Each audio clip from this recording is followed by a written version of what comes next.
A Rádio Dal Senhor apresenta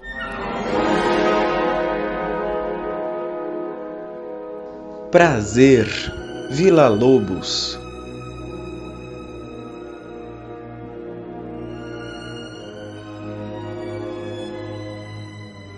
Um guia para a obra do compositor.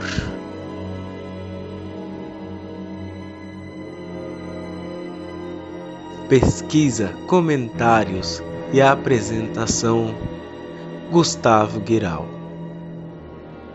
Edição e artes: Marcos T.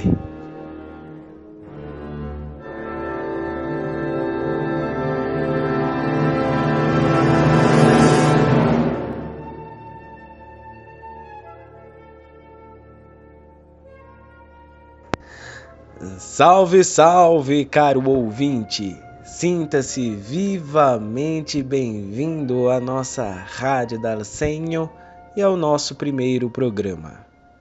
De início, ouviremos uma peça do compositor brasileiro contemporâneo chamado Gilberto Mendes.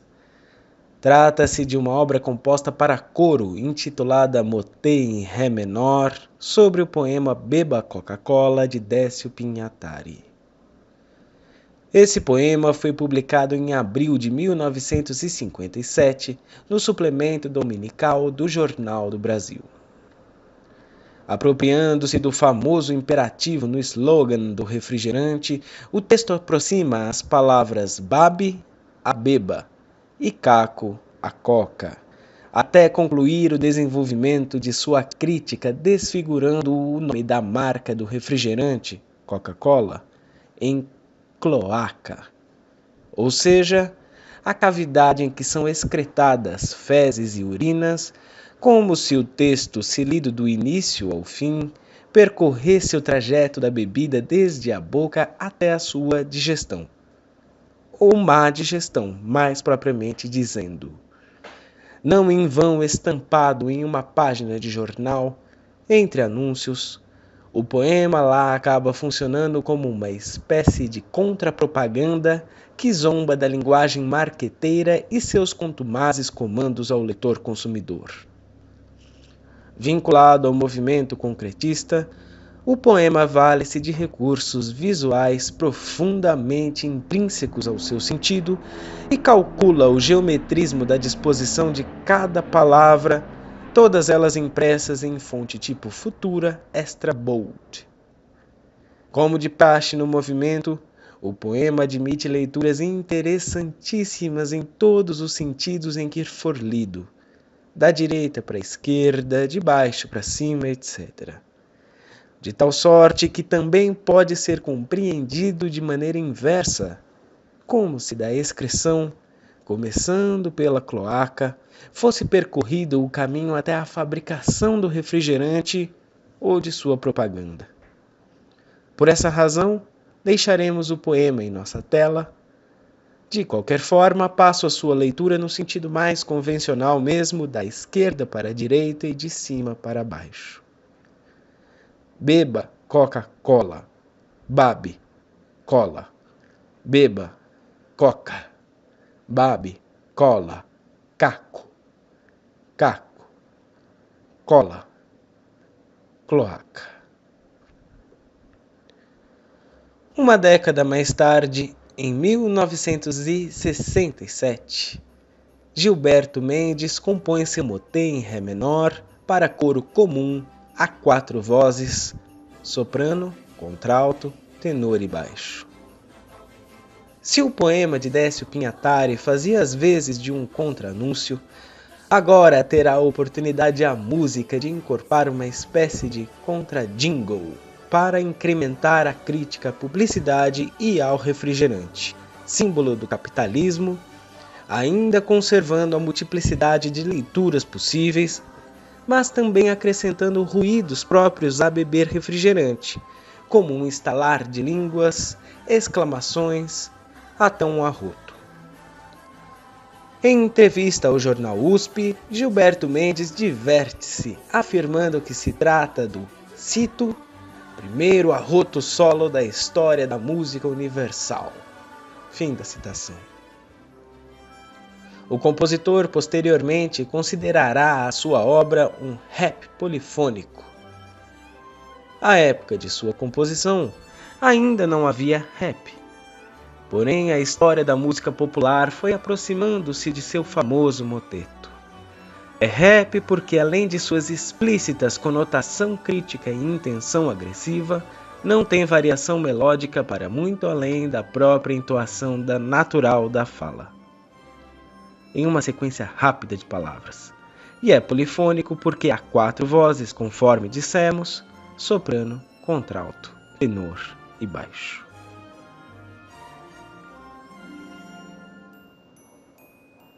Agora ouçamos a interpretação dessa obra pelo coral da Universidade de São Paulo. Beba Coca-Cola, babicola, beba Coca, babicola, caco, caco, cola, beba Coca-Cola. Beba Coca, babicola, caco, caco, cola, beba Coca-Cola, babicola, beba Coca, babicola, caco, cola, beba Coca-Cola, babicola, beba Coca, babicola, caco, caco, cola, beba Coca-Cola, babicola, beba Coca-Cola, beba, beba, babicola, Coca-Cola, babicola, beba Coca, babicola, beba Coca, babicola.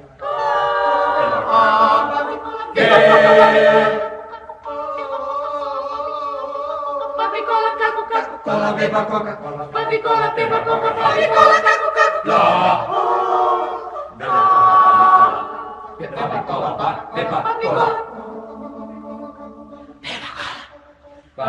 beba Coca, babicola, coba, babi, beba coba.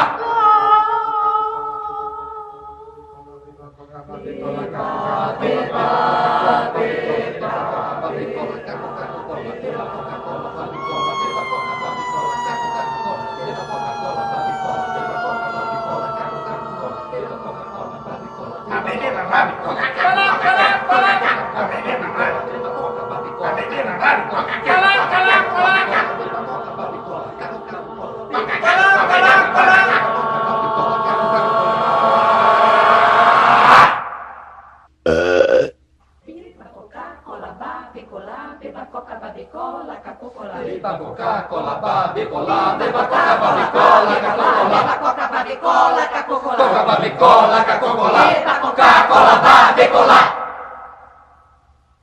babicola,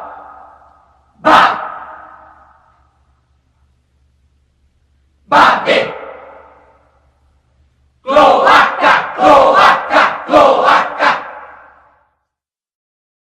Ouvimos de Gilberto Mendes a composição Motê em Ré menor, pela interpretação do coral da Universidade de São Paulo, em um disco do selo Discos Marcos Pereira, de 1974. Não sabemos quem foi o regente desta gravação, embora imaginemos que tenha sido o maestro alemão Klaus-Dieter Wolff, o primeiro professor de regência coral da universidade em atividade entre os anos de 1971 e 74, ano de seu falecimento. Esta gravação, como outras, foi realizada em estúdio e não conta com a participação da plateia. A intenção do compositor, entretanto, era a de que, ao vivo, após a última frase, Babi, o regente se dirigisse à plateia para agradecer a audição e, simultaneamente aos aplausos dela, ou sua vaia, pelo menos, o coro bradasse: Cloaca, cloaca!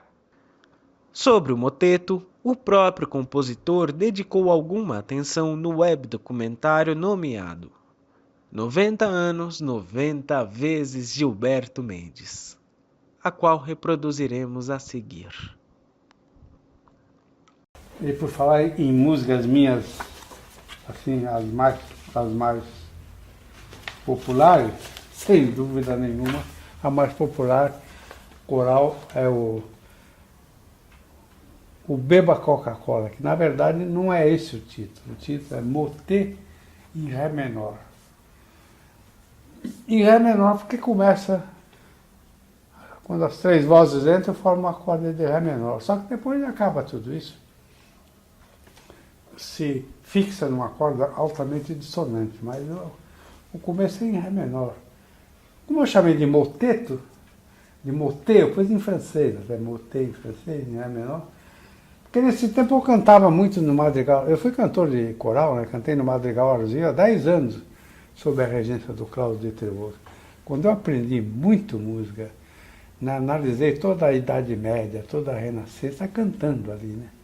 Isso influenciou minha música coral, mesmo quando é experimental, volta e meia. Esse com som sem som do Augusto, que eu falei, analisei anteriormente, tem uma passagem lá em que o coral vai passando por cadências para finalizar a peça e passa pela cadência Landini, do período Ars Nova, do Francesco Landini. Então, de repente, em seguida, uma frase meio jazzística. Olha a combinação absolutamente disparatada, né? De falar, mas que se casa perfeitamente ali. Que é o que a minha música é, né? Na verdade, a misturada toda, né?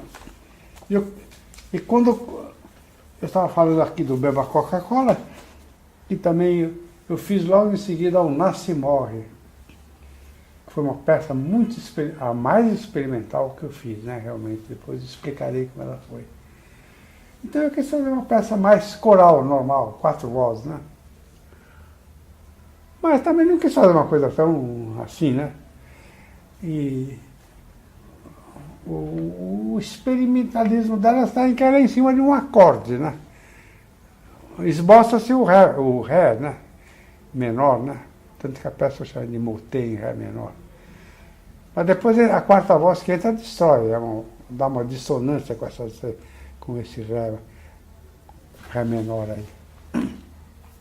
E vai assim até o fim, passando por ruídos, por barulhos, que termina num arroto até a peça, né? Mas o pique dela é meio renascentista mesmo. Porque eu vinha cantando muito no coral peças assim, Les Cris de Paris, de Jeannequin, que é uma obra magnífica, né, da Renascença. E uma obra de vanguarda na Renascença. Imagina que ele fez uma música com os gritos, os pregões de uma feira parisiense, que ali no começo do Boulevard Saint-Michel, ali à esquerda ali. Tem até curiosamente na letra, fala da rua, de uma rua lá desse bairro, que está no texto da música, né? Então é um moteto bem francês, também um moteto mais antigo ainda, do período Ars Nova, né? Do Marchot, que é Pourquoi me bat mon mari, né? Por que me bate meu marido, né? É um texto também lindo. Eram todos motetos rápidos. Eu quis fazer uma música rápida. E fiz, né? E como a música mexia com a palavra Coca-Cola, tudo isso, e no fim eu botei um arroto também. Que ele cai depois, o coral se transformar numa massa ruidosa, tudo isso aí. Então, a rigor é quase uma música da Renascença, pelo fluir dela, mas, embora em cima de um acorde dissonante. E é sempre o mesmo acorde, vou mudando a posição deles. E introduzindo ruídos no meio também, momentos microtonais, assim, que os vozes têm que fazer. Agora, com toda essa problemática e essa dificuldade, se tornou a minha música mais tocada no mundo inteiro. Imagina que ela já foi tocada praticamente nos 5 continentes, porque uma vez tocaram na Austrália, até um lugar, a gente não vai pensar nele nunca, né? Me veio até no tempo do Telex, nem existia ainda e-mail. Me veio um Telex na Austrália pedindo autorização para fazer o Beba Coca-Cola. Eles não precisavam, todo mundo fazia. E fizeram lá, né? Aliás, eu nem tenho certeza se fizeram. Eu sei que eu recebi um Telex e autorizei, suponho que tenham feito lá. No Oriente, uma vez eu recebi da Malásia, da Universidade da Malásia, um programa que o coral da Universidade da Malásia tinha feito Beba Coca-Cola. Me pergunto, como é que a partitura chegou lá? Eu acredito que um brasileiro que foi estudar em Londres foi colega de um cara da Malásia que foi estudar em Londres e trocaram partitura lá. Porque o cara não poderia ficar nem sem saber desse episódio. O cara me mandou uma carta com o programa. Quer dizer, que tinha até o meu endereço. Ainda é digna de menção uma anedota, também narrada por Gilberto Mendes no jornal USP, a propósito da resposta da grande empresa ao moteto executado mundo afora. Cito: Na época, eu fiquei esperando uma represália da Coca-Cola. Que nada! Um diretor me procurou com uma caixa enorme de refrigerantes e me agradeceu dizendo: "Você conhece aquele dito popular, falem bem ou mal, mas falem de mim." A música foi cantada por corais de todo o mundo. Só sei que até eu, depois de ouvi-la, ficava com uma vontade danada de tomar Coca-Cola. Fim da citação. A obra que ouviremos a seguir, também de Gilberto Mendes, ouviremos de sopetão, sem qualquer informação prévia sobre ela, nem mesmo seu título. Deixamos apenas o desafio ao ouvinte de identificar o local onde se passa a narrativa musical, supor o que acontece nela e imaginar seu título.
Esta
O senhor está expulso de campo.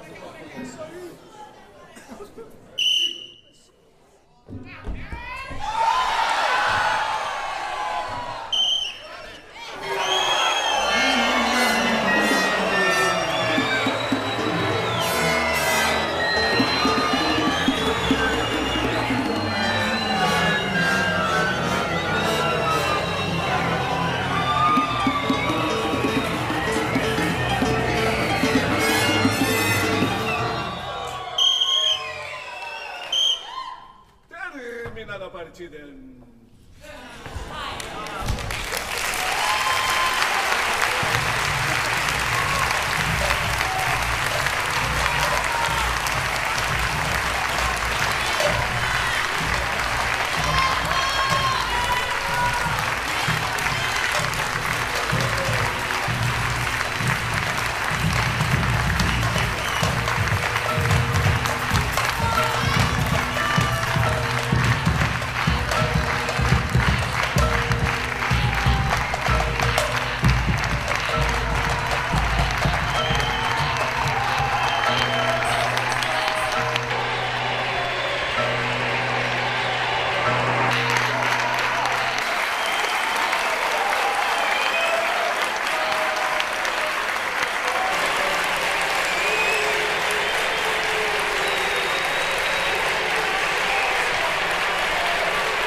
Acreditamos que o ouvinte não encontrou maiores dificuldades para localizar-se em pleno estádio de futebol. Ao menos as entradas da irradiação de uma partida e a plateia vibrando como uma torcida dão indícios claros do que se ouve.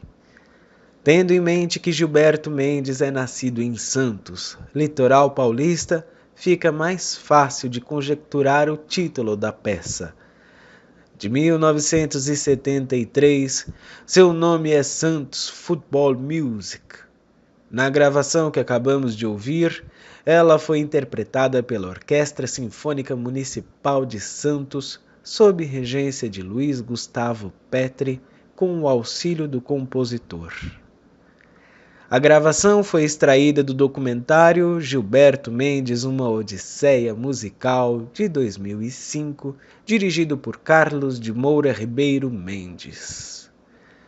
Ao contrário daquele moteto, esta peça não pode prescindir da participação do auditório. Desde sua estreia em 1973, no Festival de Música Contemporânea em Varsóvia, regida pelo eterno maestro brasileiro Eleazar de Carvalho, a peça exige ensaio com a plateia, sempre orientada por cartazes apresentados por alguém, às vezes o próprio Gilberto Mendes.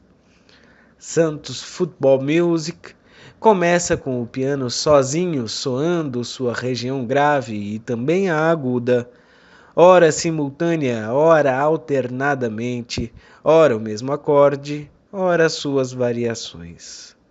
Como é instável o acorde, pode-se imaginar que ele ressoe a atenção de ambos os adversários antes de entrarem em campo. Aos poucos vão entrando a orquestra inteira, depois a torcida plateia, por fim, uma gravação com 3 transmissões radiofônicas concomitantes de uma mesma partida do Santos contra o Vasco da Gama. Gilberto Mendes situa-se ao lado da orquestra de frente para o público, erguendo cartazes que lhe indicam os ruídos a soar. Cantem, gritem gol, protestem, etc. Na cenografia é idealmente instalado um pequeno gol no palco e o maestro tem uma bola aos pés, além de um apito ao pescoço. Ao final da apresentação, esse regente deverá chutar a bola em direção à plateia, assim como o fez Eleazar de Carvalho, e nem foi apenas uma, senão muitas bolas em Varsóvia. Adoraríamos permanecer comentando esta peça, porém haverá ocasiões para ouvi-la em pormenores. Se apresentamos hoje o grandioso e simpático compositor Gilberto Mendes, foi porque certa feita ele assim diagnosticou o panorama da recepção cultural no Brasil. Se um intelectual brasileiro for interpelado a respeito de que autores prefere, dirá Guimarães Rosa, James Joyce, Franz Kafka. Se a respeito de seus pintores prediletos, Alfredo Volpi. Se a respeito dos cineastas, Ingmar Bergman, Glauber Rocha. Se a respeito dos músicos, Chico e Caetano. Segundo as palavras de Gilberto Mendes, cito, nem Villa-Lobos nem Stravinsky vão passar pela cabeça dele. A música erudita de nosso tempo não existe para a classe culta brasileira. Fim da citação.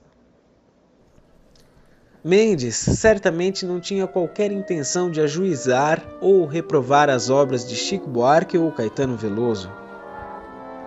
Ele apenas descreveu precisa e realistamente nosso cenário cultural.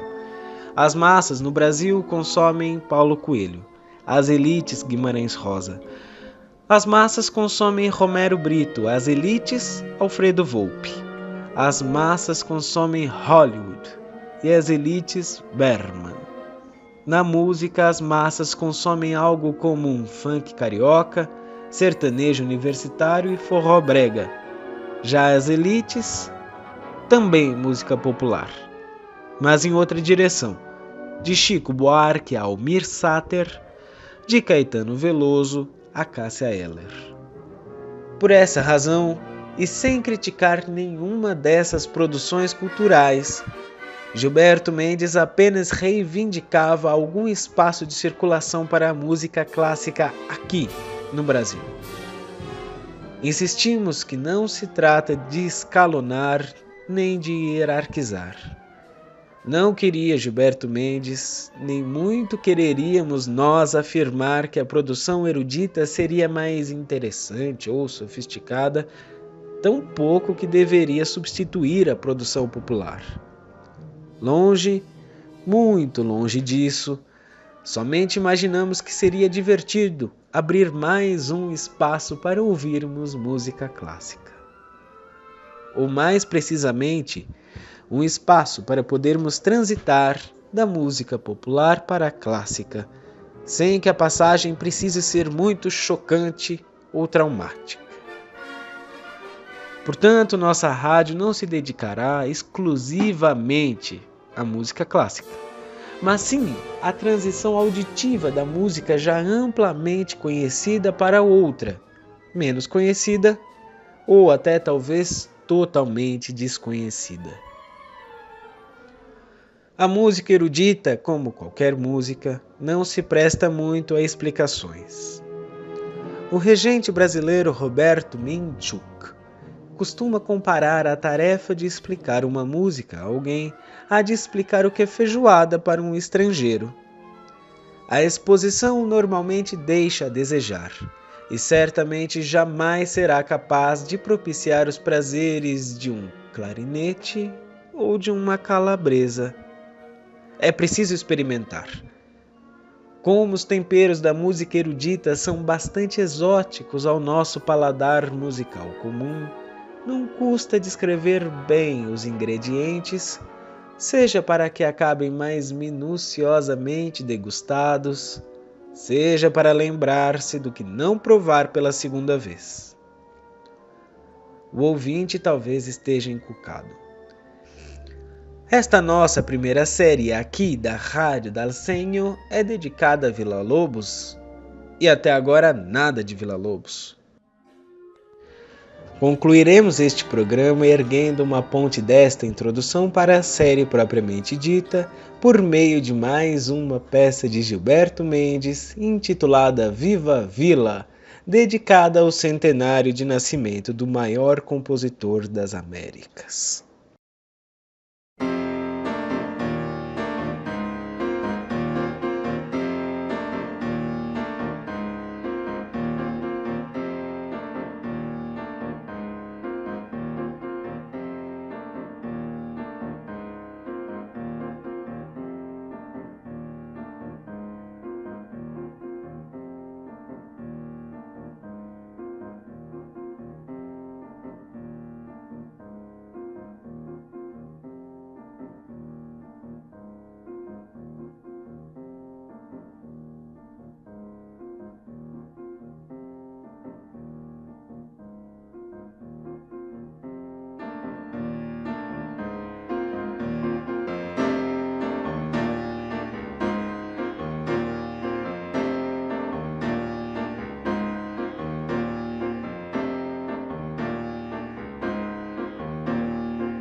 Ouvimos de Gilberto Mendes Viva a Vila, composta em 1987, pela interpretação de José Eduardo Martins ao piano, faixa número 6 do disco do próprio pianista, chamado Music of Tribute, volume 1º, disco lançado em 2001.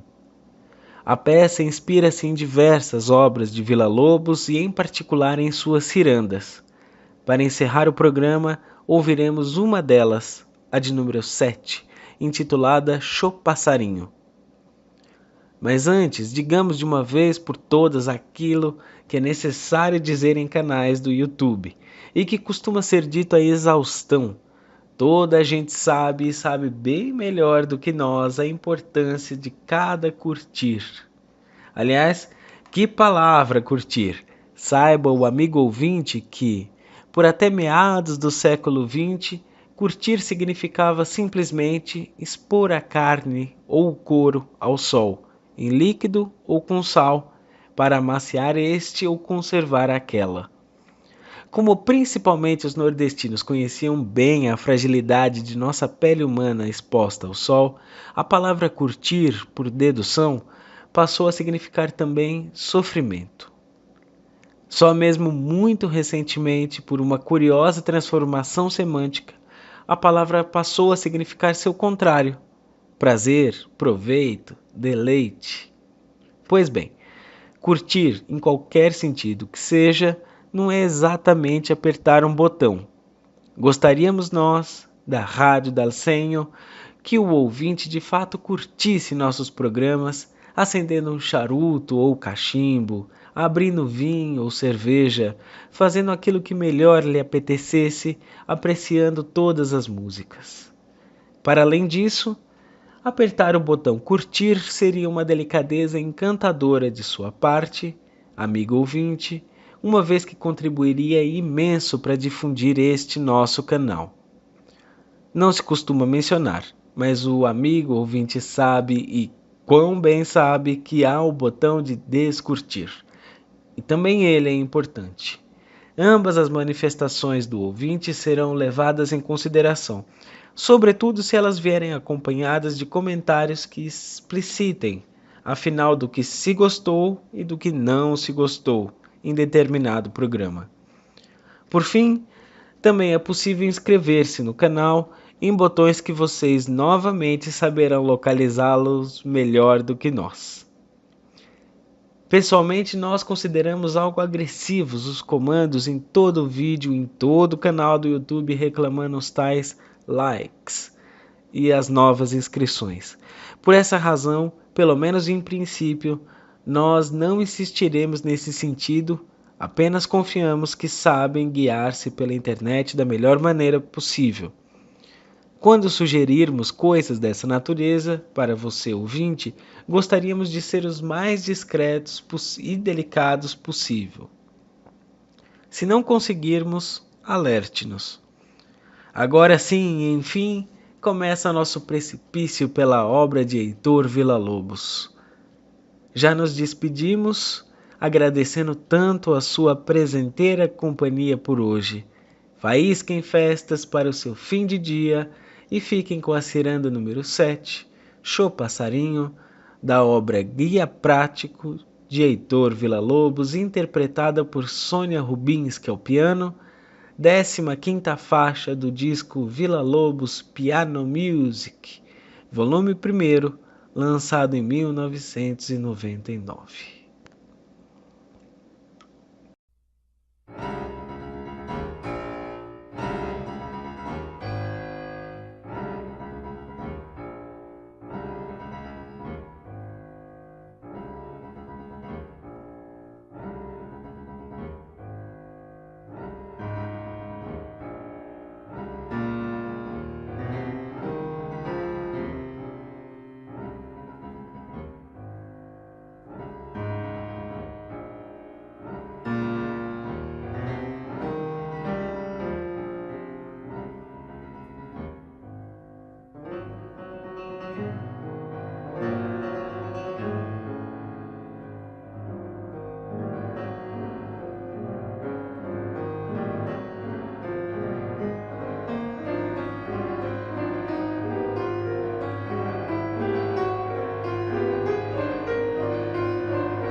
Este programa foi uma realização Rádio Darcel.